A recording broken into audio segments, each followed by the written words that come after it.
ഇപ്പോൾ സ്ഫടികം എന്നുള്ള സിനിമ ഇറങ്ങിയിട്ട് ആൾക്കാർ മുണ്ടൂരി പോലീസുകാരെ തലയിലിട്ടിടിച്ചു, ഇടിച്ച് സൂപ്പ് കാണിക്കുക അവന്മാരെ.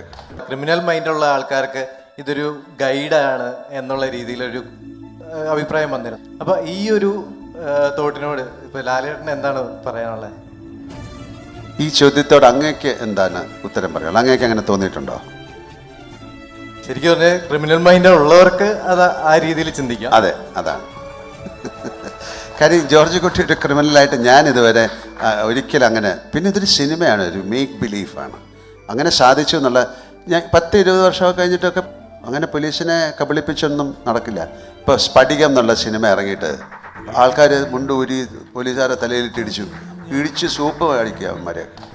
അപ്പോൾ അങ്ങനെ ഒരു സിനിമ കൊണ്ടോ കാര്യങ്ങളൊന്നുമില്ല. പിന്നെ ഇതിൽ അയാൾ ഒരു തരത്തിലുള്ള കാര്യങ്ങളും ചെയ്തിട്ടില്ല. അയാളുടെ കുടുംബത്തെ സേവ് ചെയ്യാനായിട്ട് അയാൾ ശ്രമിച്ചു. വളരെ ഡീറ്റെയിൽഡായിട്ട് പറയുകയാണെങ്കിൽ ജോർജ് കുട്ടി ഒന്നും പ്ലാൻ ചെയ്തതല്ല. അയാൾ ചെയ്തത് ഭാഗ്യവശാൽ ശരിയായി മാറി എന്നുള്ളതാണ്.